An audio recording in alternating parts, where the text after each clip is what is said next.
Hey there Facebook, it is Vanessa here again, your speaker, trainer and coach from Live, Love, Give. And today's message is one that, oh my gosh, again, is happening in my life right now. And I definitely wanted to have this conversation around about our relationship dynamics and really empowering ourselves so that we can create really extraordinary quality of relationship, rather than kind of feel victimized, kind of feel like we're out of control, kind of feel like we just wish people could change. And I want us to get out of that, which is seriously hard to do when we're in our own sort of frame. I think it was Les Brown who said, we can't see the picture when we're in the frame. And I just love that analogy around it. And that's what I want to talk into with you guys, all about our relationships. So today's message is all about your greatest pathway for growth lies in your expectations of others. And I'm going to unpack that because oftentimes we can get trapped in our relationships, and I want to ask you a few questions, like whether you've felt judged in any of your relationships. You felt like people want you to be different. You feel like you can't live in your own set of values. You're not accepted for the truth of who you are, and you have to live in somebody else's values, or you just feel this sense and this energy of disconnection and judgment. And I think we've all been there. Particularly, I like to look at our family dynamics because our families, we can tend to be so different to every other, person in that family, or we might just feel like the only outsider, or we might feel like we have to be a certain way in order to be a part of that connection. And it can be oftentimes the most challenging one that we have to, sort of dive into and shift and change as we grow. But that's why I want to have this conversation with you, because all of us have experienced that kind of judgment, non-acceptance, feeling like we just want other people to change and just be genuinely happy for the path that we're on.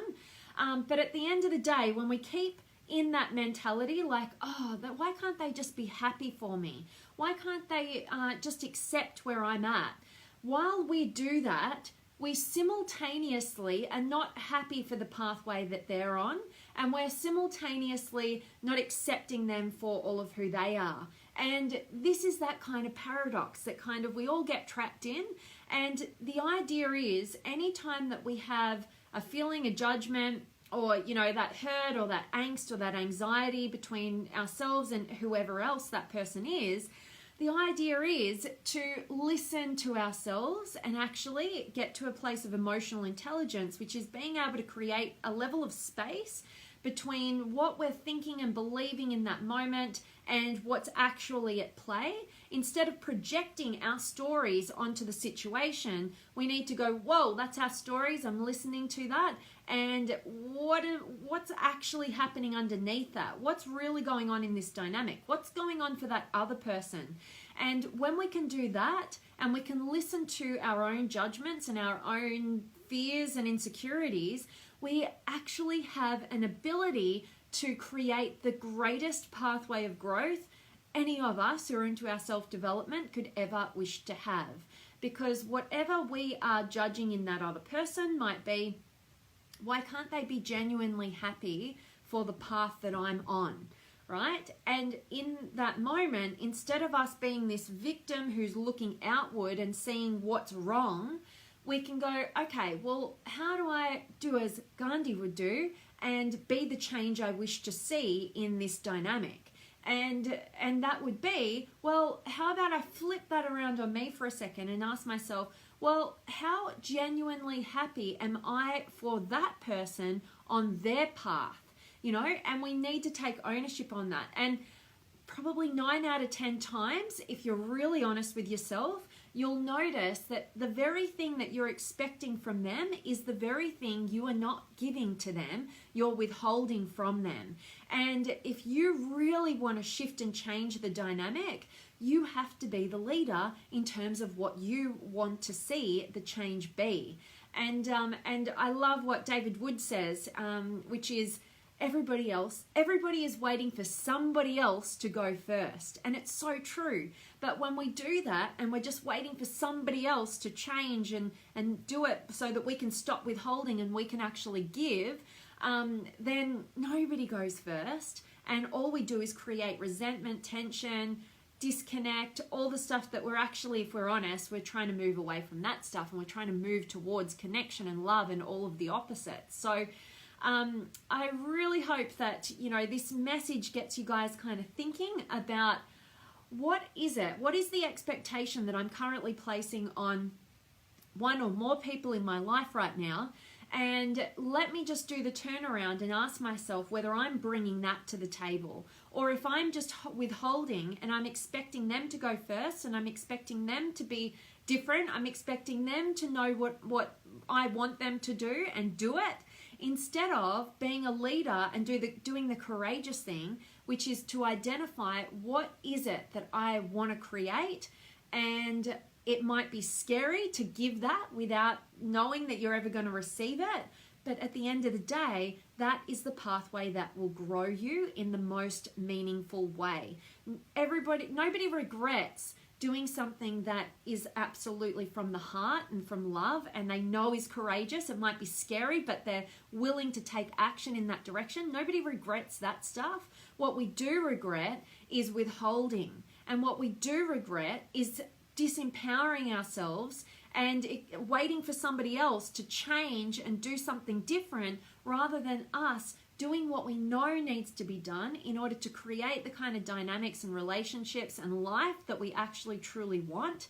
And we need to get clear, and we need to get into action with courage and determination. And that is how we live a regret-free life, and we actually grow and progress and have influence and impact on the people that matter most to us in the most meaningful direction. So, really hope this is of value to you guys. I definitely want to jump in and see who's been able to join me today. You guys light me up. I'd love to hear from you. I'm always asking you every single day, let me know where in the world you are tuning in from, because I love connecting with you, all of you guys. And you guys who know me well enough, I'm a real traveler, and I'm feeling kind of the travel bug right now, because I'm kind of locked into Melbourne for pretty much the next few months with some courses that I'm doing that I have to be live for, and I'm really itching. But I am going to New Zealand in about 2 or 3 weeks time, so a little bit of relief going on there. But let me know where in the world you guys are tuning in from. If you've got any questions or comments, let me know, or just say hi. And definitely I would love for each and every one of you guys who are not currently part of the Limitless Potential Inner Circle Facebook community to definitely join us. 4,500 incredible human beings from over 30 different countries, all in that one arena, all supporting, encouraging, and challenging each other to get to new heights of their potential. I'd love to have you a part of it, and I'm sure the whole community would love you in there as well. So I've got Hassani and Sam, hello, and Stephen and Eric, hello to you, my friend, and Kimberly and Tina and Sam, thank you so much, and can't wait to see you a bit later in an hour. Love it. And Bombs, hello to you, and Nancy and Sergio and Shalendra and Jared and Patty, hello to you, and Tiffany and Andrew, yep, didn't know this was a crazy dress, but I like that you like it. And Andre and Con and Hassani, hello to you, my friend, and Cherie and Justin, much love, and Chin, good morning to you, and Andrew. Honestly, I love to go first. I love that. That's awesome. Definitely, that there's nothing more beautiful and I think more authentic to our nature than giving just for the sake of giving, just because you feel called to give, without any expectation of receiving, or without giving just to get and making it a real transaction. That's what fear does. And so I love hearing that, Andrew. That's beautiful. Sounds like you are definitely operating in your authenticity and congruence. So it's beautiful. That's what we naturally will do. So awesome. And Sam, love this, being the leader of change. Freely give and extend appreciation and love. Absolutely spot on. And Hassani, I just thought about this earlier, thinking about how I would like my daughter to be more disciplined, but then realizing that I need to be a better example of that for her. I need to be the change I want to see. Oh, Hassani, that sounds so amazing. I love that you've had that insight, because every single one of us, myself included, we can get so attuned to what other people aren't doing right and what we want them to be. And I don't have children of my own, so I don't know that particular dynamic, but I am a daughter myself, so I definitely have been on the other side of that. And, definitely when we can walk our talk, will be of greatest influence. The moment we just start expecting and, no matter how well-intentioned, I know you'd be so well-intentioned with your beautiful daughter there, Huss, you just want her to have the best and be more disciplined, but instead to take ownership and say, oh, turn it back on me and say, well, how disciplined am I being in my life? And instead of telling somebody else what to do, no matter how much love is backed by that, realizing that we don't really have power and influence and impact on the people closest to us and the people that we love, unless we're actually walking the talk. It's kind of like having a really heavily overweight, unhealthy personal trainer at the gym. It's like, well, they might have the knowledge, but do they really put it into action? And that's why, you'll tend to go for a personal trainer who's got a body or an energy that you really you're attracted to, because you can see they're walking their talk, and you want to learn from that person. You trust what they have to say because they're obviously walking their talk. So definitely, Huss, I love that. And Kadri, I'm loving that today's topic is resonating with you. Thank you for being here. That's beautiful. And Amy and James and another Amy. I love it. Amy's in the house. And Sam, yes, step out in faith, courage, and determination. Absolutely. Beautifully put. And Sam, what training are you doing in New Zealand? I'm actually going to be training you while I'm in New Zealand in the group. No, I'm actually going to New Zealand to visit my brother who lives over there in Wellington. And I've never been to Wellington. I've only been to beautiful Queenstown and done some skiing over there. But I'm really looking forward to just visiting some family over there and checking in I've got two little nieces over there who are absolutely gorgeous, so it'll be fun.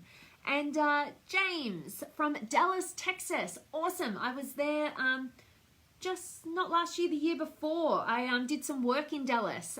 Great part. I love Texas. I love the people, the food, everything. It's so, so awesome over there. So thanks, James, for letting me know. And Andrew, yeah, being a leader instead of following. Absolutely. I like to say, be a leader of love. You know, we always, in every moment of every day, no matter what the decision, we're actually choosing between either love or choosing fear. You know, and love is always going to do the courageous thing. Love is always going to do the thing that feels right. Love's always going to do the thing that you won't regret. Whereas fear, you know, we tend to follow when we're going from fear, or we try and get demanding, and we never feel good about our decisions when we go from fear. So being a leader of love is not just in intimacy, but actually in all areas of life. It will, depict our highest self. So I love that, Andrew. Absolutely. And Sam, yes, see you soon in under an hour. I can't wait. Can't wait to see you guys. And James, better to give than to receive. Well, you know what, James? I actually believe that you can't, and we've all heard this probably, but you can't really give without receiving. And when we purely give, because so many beautiful human beings are such givers, and I speak to so many of them who are in this industry who want to be coaches and want to help people, and they're so focused on giving that they can't actually receive. They block themselves from receiving. And you may or may not have heard me say that when you master the art of both giving and receiving without condition, you've mastered the art of love. So love is not just giving. Love is also being receptive to receiving. And actually in the program that I'm running right now with Sam and Huss, I know you guys are in it, but in week 4, week 3, next week, we're actually going to be talking into this topic about being receptive, because if we don't open ourselves up to receive, we actually can't generate the success in any area of our life that we're actually capable of creating. You know, we have to be receptive and open, as well as giving and contributing simultaneously. So I love that, James. And sometimes, you know, receiving can feel so uncomfortable. And we want to just like give back, or we want to kind of block it. But ultimately at the end of the game, that blocks us and our success and our ability to go really deep in our connections and to real love as well. So I love what you're bringing there to the table in the conversation there, James. Thank you so much, my friend. And Margarita, and it's one of my favorite drinks.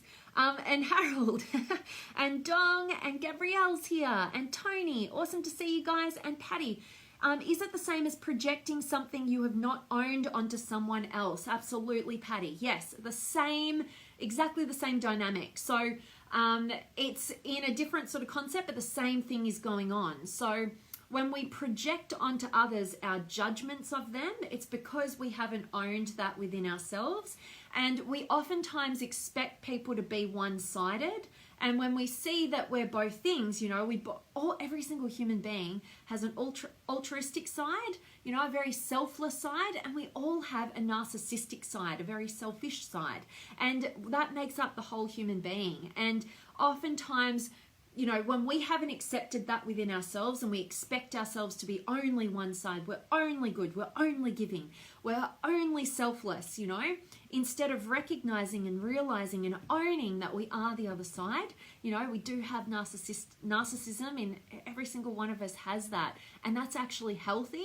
When we can get away from expecting ourselves and others to be one-sided, we can leave behind these kind of judgments that keep us victimized and disempowered, just like when we place a judgment on somebody else, and that reflects that piece of us that we haven't owned within ourselves. And that's why we judge it and we see it. People become our mirrors. And the moment we refer to people as our mirrors and see that that judgment is something that I'm judging within me, and we clear that, is the moment we empower ourselves and we deepen our connections. And it's the same thing with, you know, the expectations that we're holding on other people. We also need to use that expectation and judgment as a mirror back on us to say, if you're expecting that from somebody else, are you really giving that to somebody else? You know, and oftentimes we expect people to fill a void that we are not fulfilling ourselves. And so that's the work that we are alerted to needing to do within our own lives. So absolutely, Patty, thank you so much for the question and for being here.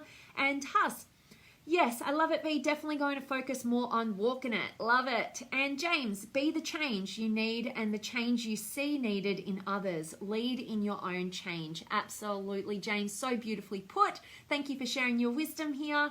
And self-discipline is everything.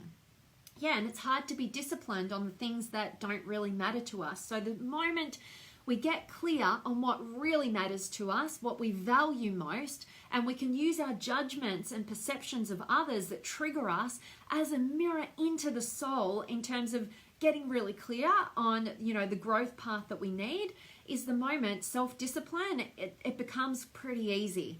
It's really hard to be disciplined in an arena that doesn't really matter to us, but when we find meaning and purpose behind it, self-discipline kind of can take care of itself in a lot of ways. So I love that, James. Awesome. And Jeremy's here. Awesome. And Rico, hello to you, my friend. And Alex and James, self-discipline equals self-activation. Boom. I love how you put that. That's so, so awesome. Definitely, when you can discipline and focus and concentrate on what you really want and go for it, you absolutely activate yourself to your highest potential. So that's awesome. And Craig and Savula and Jolene and Marco and Edward and Andrew, fear can be a good thing too by pushing out of the comfort zone. Absolutely. One more than the other. Yeah, absolutely, Andrew. I actually like to look at fear as just mine that fear for the gold that it gives you. You know, follow your fears, because whatever you fear about most actually identifies what you value most. And that's super important if you are somebody who wants to grow and evolve and reach your highest potential. You know, whatever we resist persists, as Tony Robbins would say, and that would be, you know, when we shy away from our fears and think they're all bad, we just keep, you know, resurfacing that same fear, and that fear determines the course of our life and our actions. Instead of following the fear, having the courage to face it and realize that it is a great pathway to your growth and your potential, to identify what's driving that fear, what really matters to you, and overcoming it and breaking through. So absolutely, Andrew, appreciate you sharing that, my friend.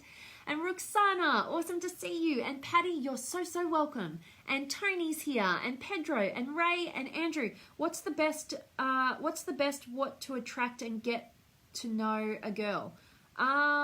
What's the best way to attract and get to know a girl? You know what, Andrew? What I would say to you in that regard is to know yourself. Know what you value. Know what matters most to you. Be working on yourself, and then get yourself into different areas and arenas where you're most enlivened, what most speaks to who you really are. Be authentic, be congruent, show up and work on yourself, and go to those places where they most inspire you. You'll find and attract people, not only women, but also men, everybody who absolutely resonates with you as your authentic self. And that is the greatest place to meet any potential love interest or anything that you're looking to do there. And never, ever sell out your truth. Never mold yourself to be a certain way that you think other people want you to be in order to get their attraction or their approval. That always fails. Just show up, do the work on you, and definitely align with your truth, and never sell yourself short of it. And you will absolutely attract the highest quality potential people into your life from being that way and just being you. So I couldn't say anything else than that. I hope that was helpful to you there, Andrew. And Ram's here. Nice to see you. And Jason and Judy and Raul and Dawn. Awesome to see every single one of you beautiful human beings. I really hope that today's message is resonating with you guys. I hope that it's got you empowering yourself wherever you're feeling tension, triggers, disconnection in any relationship dynamic, and you're projecting them to and expecting them to just be a certain way so that you can be happy. Why can't they just do this? Why can't they do that? Why can't they stop that? Whatever it is, reflect it back on you and see whether you are doing what you're expecting them to do for you, whether you're doing it for them. And when you empower yourself that way, you'll see more than 9 times out of 10, you're actually not operating in the way you're expecting others to. And instead of trying to change somebody else who you have no control over, do the work on you to step forth with courage and be the change you wish to see in the dynamic, and be a leader of love, like we said. So really hope that this was of value to each and every one of you guys. And as always, I'm sending you all of my love, light, blessings, gratitude, energy, enthusiasm, everything extraordinary coming to you, to wherever you are in the world today. I hope it's absolutely an amazing day for you. I hope you're doing something empowering and phenomenal. And I really appreciate each and every one of you for joining me live. Thank you so much. And for your questions and your comments, you guys rock my world. So I can't wait to see you guys tomorrow. Much love.